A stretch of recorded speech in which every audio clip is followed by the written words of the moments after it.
The phoenix has risen. Now what? We're left with all this extra Aries energy. What are we going to do with it? This CIRF report is the energy and solution for the week of April 11th through the 17th. Let's do this. Let's go surfing. There is much to surf. Not a whole lot has changed in terms of our energy profile, but it's now applied. It's the first quarter moon, so we're waking up to this eclipse / 30-day Aries lunar cycle, and so we have a state of innocence. This is the I-Ching line 25 line 2 is very opening your eyes to what's new, and this is what's happening at the first quarter moon. It's like a go-to time for our Aries lunar goals. The Dreambot is battle for control. There's a lot there. There's a big battle in the Dreambot and interesting words at the top. And then the Tropical Astrology, of course, we still have the eclipse still affecting a lot of us. People reporting feeling buzzing feelings, extra energy, maybe some racing thoughts up into the mind. That would be more of the Mercury retrograde conjunct with the Sun that's going to be this week, or the potential cazimi. We'll talk about that in a second.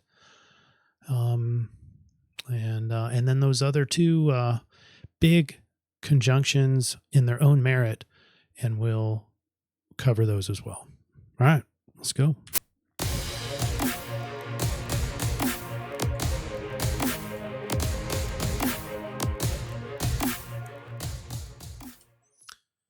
We set another record here in our comment section. Best comment goes to 4 people because it's a 4-way tie. We've never had this happen before.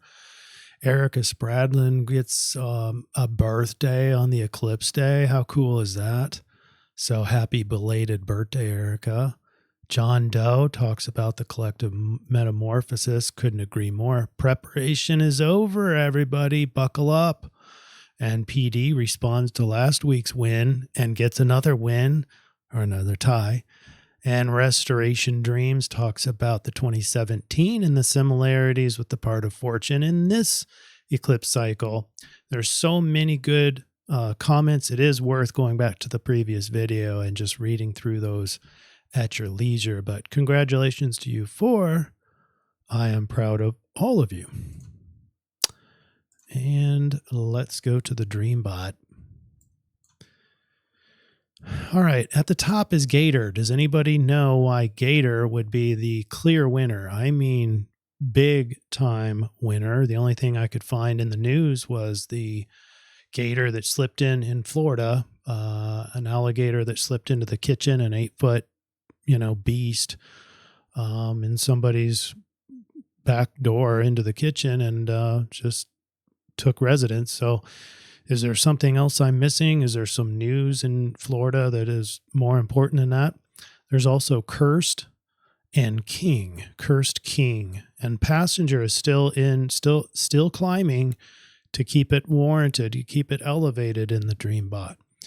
Now, what I want to do is just read through some of these words. The red arrows are more like water and fish. So make of that as you wish, but it does correlate also to the blue arrows when you think of more vying for control or battle.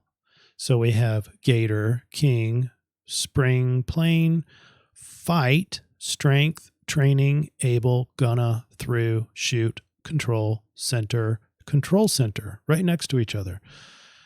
Control Center, Mind, Sword, Bite, Crash, Elevator is a crash down, Told, Past, Competition. So there's a lot of competition. There's a battle for control, and it looks like a biting crash of some sort. So did I miss anything?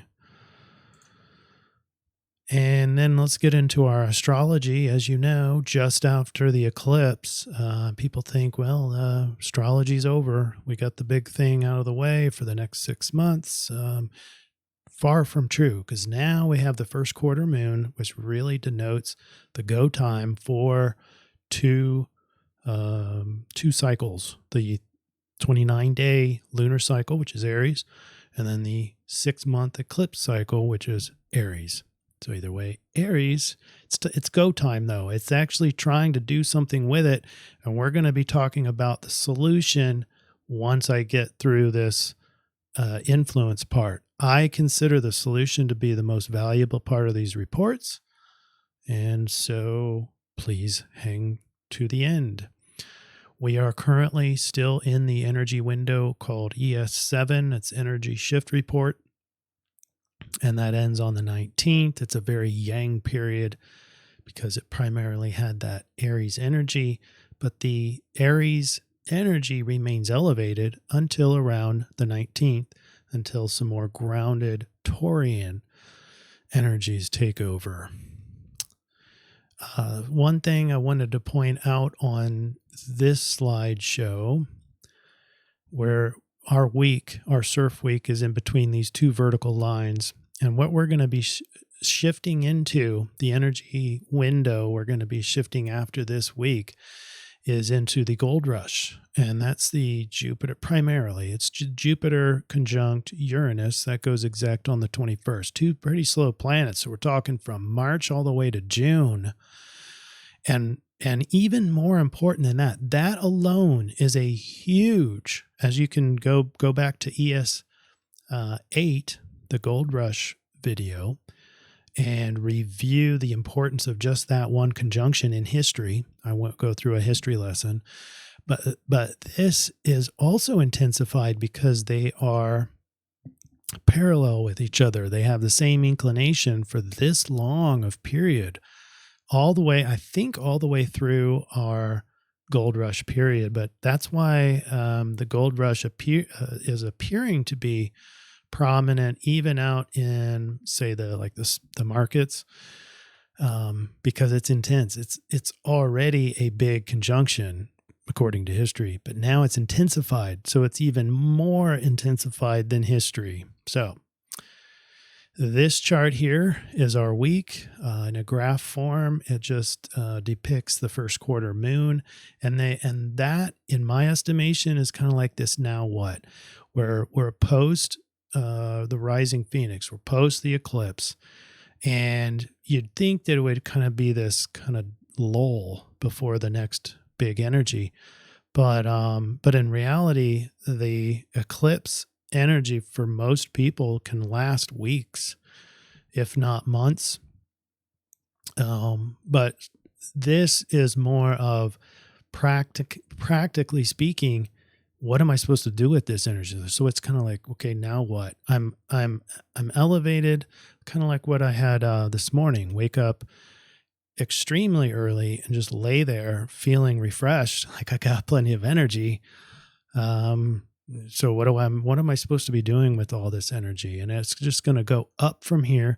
At the first quarter moon, you're going to feel an even more elevation of that, in my opinion. All right, all week. This is Thursday the 11th. All week, we're going to be having most of these alignments. And we've been talking about these, so this isn't new. Jupiter and Uranus coming together within 2 degrees of orb. They're slow planets, so this alignment takes a while. It's going to last a while, but that's the gold rush energy window. And it's already taking place, and it's intensified, as you can see down here in the inclination. That's important because it takes an already valuable milestone kind of an energy and puts it on double, triple, exponential intensification. We also have Mars and Saturn that are still conjunct pretty tightly. That's our spiritual warrior, and it's also intensified. And so, both of these conjunctions added to our rising phoenix, which was the eclipse, but these exponentially added to it just because of the nature of these energies. And they're still applicable right now. Moon obviously is progressed into Gemini at this point.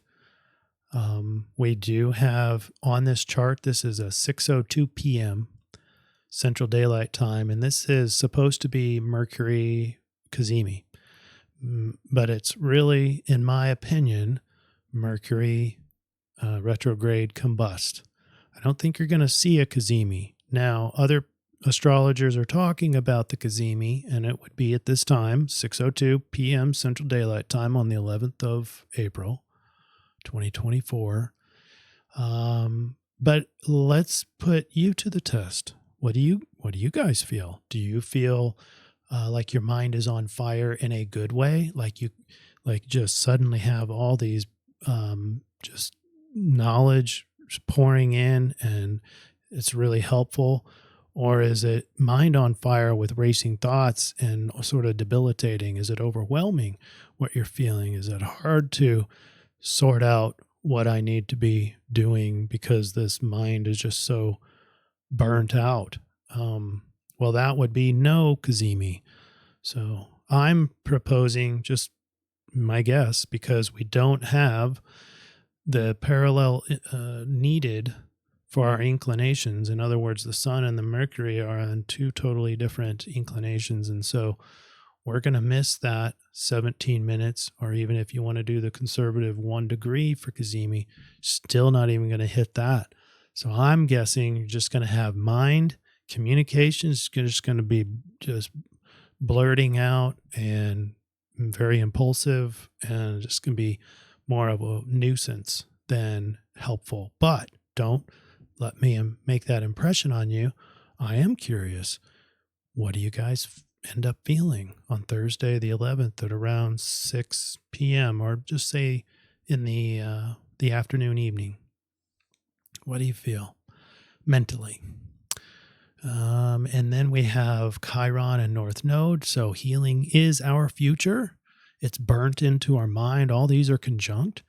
And by the end of our week, Venus will be in the North Node / Chiron area. So our relationships will also start to heal and is our destiny. And then Friday the 12th, we have this really awesome sextile here with Mars and Jupiter.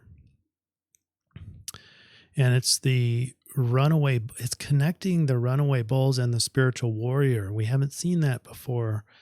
And this is really going to be an amazing energy. It's going to be make your own luck. Go forward. You have the wisdom of the spiritual warrior. It's kind of like a sage, a compassionate sage, because it's in Pisces. And that makes an opportunity with making your own luck or finding synchronicity with your five senses. That's the Taurus. You're going to find worth and amazing experiences just suddenly, synchronistically. So putting those together could be an amazing day. Check that out Friday on the 12th of April. On Saturday the 13th, we have a very early kind of going to be a pressure that will climax after the sun enters into Taurus, because Pluto's at 2 degrees in Aquarius. So this will just be a quietly but powerfully developing square, a force to dig deep to uncover empowered identity. And it's just very beginning of this. It'll go on a sudden increase once Sun goes into Taurus. On Sunday, the 14th, just more of the same, including that sextile. So check that out. Do you feel the wisdom correlated with finding luck, lucky changes? Just see if that shows up this week. It's going to be more of from like say Friday to Monday. Well, yeah, Monday, Tuesday.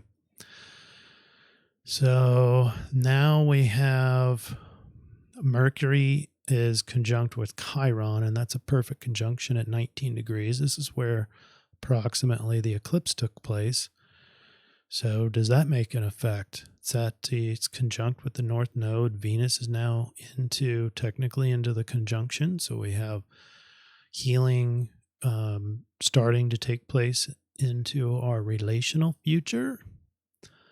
And that's really cool based on the dream bot. If the dream bot is showing, battle and a vying for control, this would be an alleviation of that, a settling of that.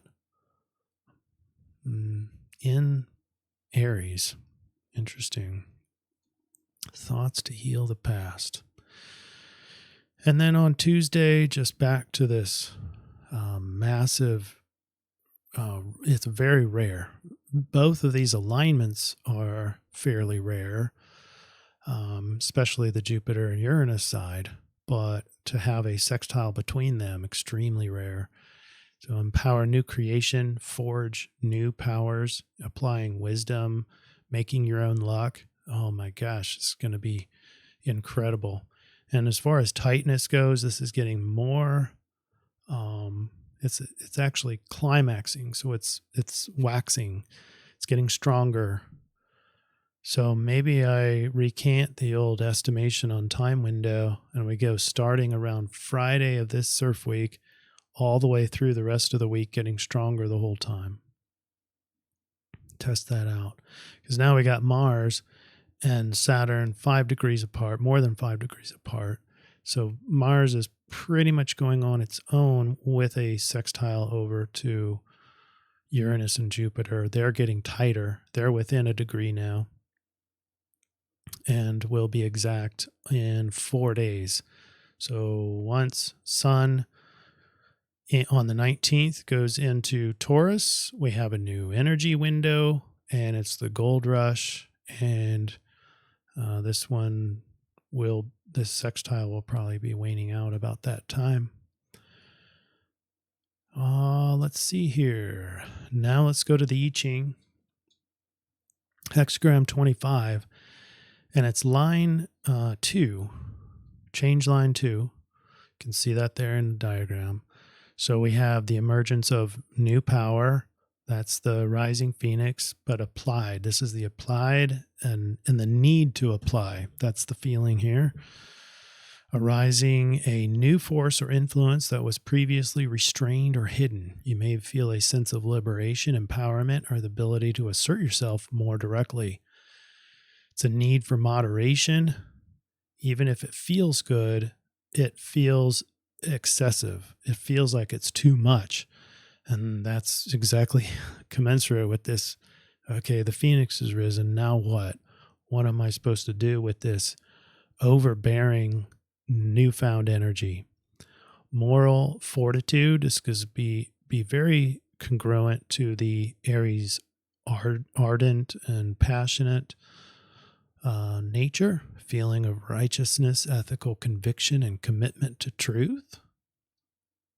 So it's time now. Let's summarize and put this down. Summarize the influence. Is that you? Everybody? Are you feeling it? Like hair on fire?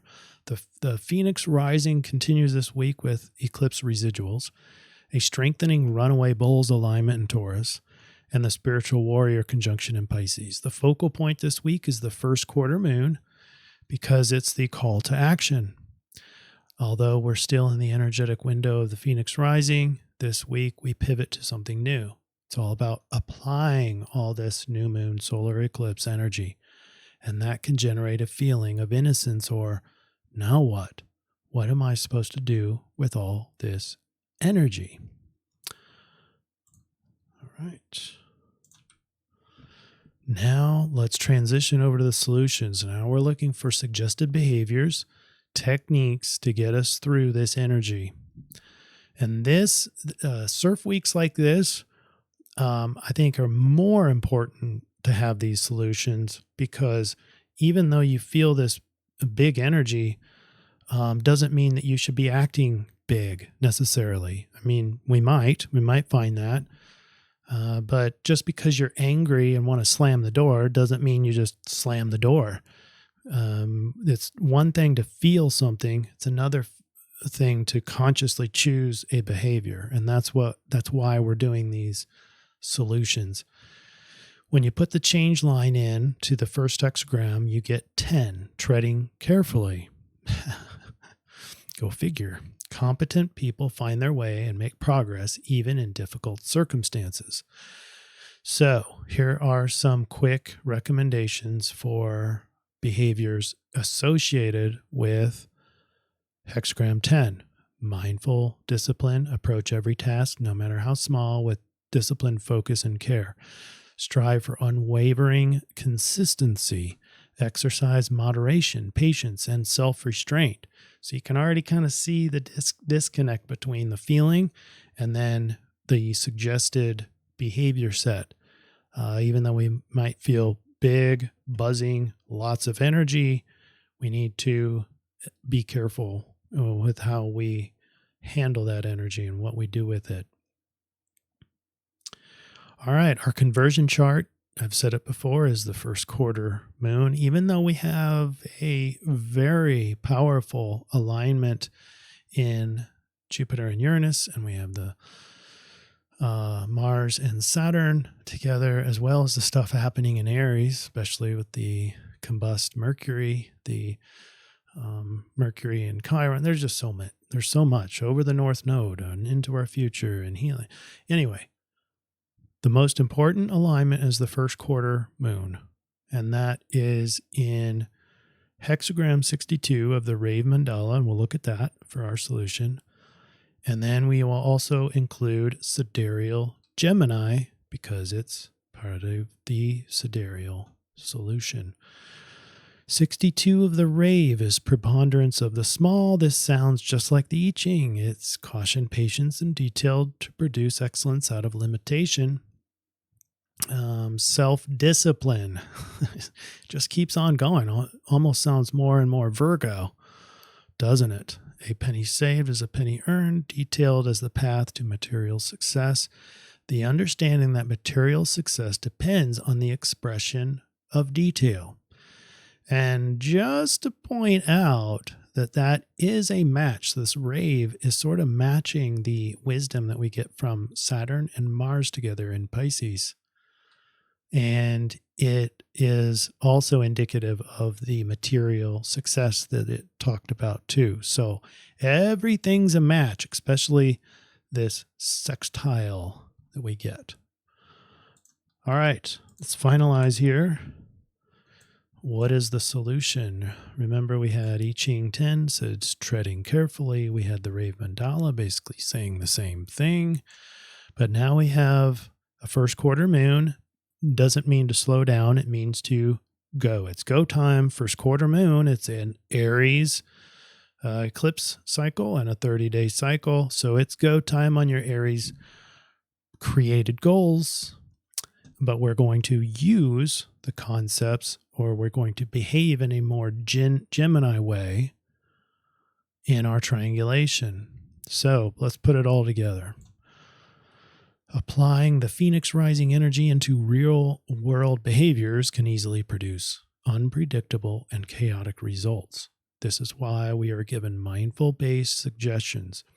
The first step in this excess energy is to discharge your excess energy properly by exercise, maybe labor at work or at home, or picking something very material that you can do to expend any extra energy, or just simply grounding techniques like taking your shoes off, going walk out into the grass.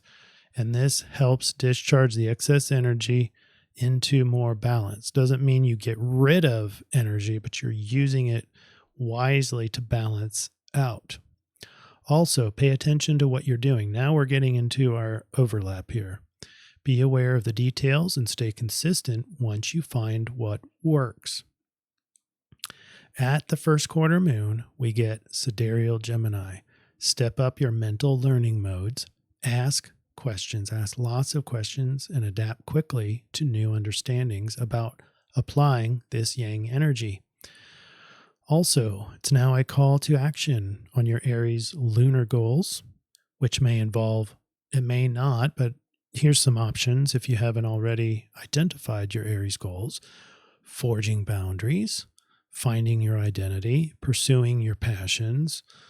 These are just general ideas for you. But remember, we're not behaving in the Aries way. We're not being impulsive, reactive. Instead, we're employing more Gemini because that's the sidereal version of this first quarter moon. Stay curious, stay mindfully aware, learn, constantly learn, and adjust. That's Gemini. But tread carefully and use self-discipline. All right. Is that clear as mud? One more thing, forgot to put this up, is the runes. And I'm going to use the same ones because we have that sextile that I mentioned, put so much emphasis on, I think is creating your own luck. I want to ensure I have all the right creative potentials here. I'm a master of my creation. I am a conscious creator. So it employs the energies of Aries, very creator-like, but with the mindfulness that we suggested in our behavioral set. So I'm using TWAs, and I'll probably be using TWAs for the next about 6 months. And in this particular week, until we get to a new energy window, I want to use the LHAs, also known as algas. And this is more protection, defense, but also opportunity. So I'm matching no fear, the Aries no fear, with the opportunity that sextile between our two conjunctions represent here. So hopefully synergizing into powerful use of the excess energy that I think most of us have, the rising Phoenix. And I think this answers, or at least for me, answers what I'm going to be doing with all this excess energy. It doesn't mean slow down, but it doesn't mean impulsively. So you got to continue to adjust. It is go time, so it is getting started. It's very hard if you don't do that first step to discharge your excess energy or at least balance it out. It's very hard to not succumb to the impulsiveness of the Aries rising Phoenix. So be careful with that.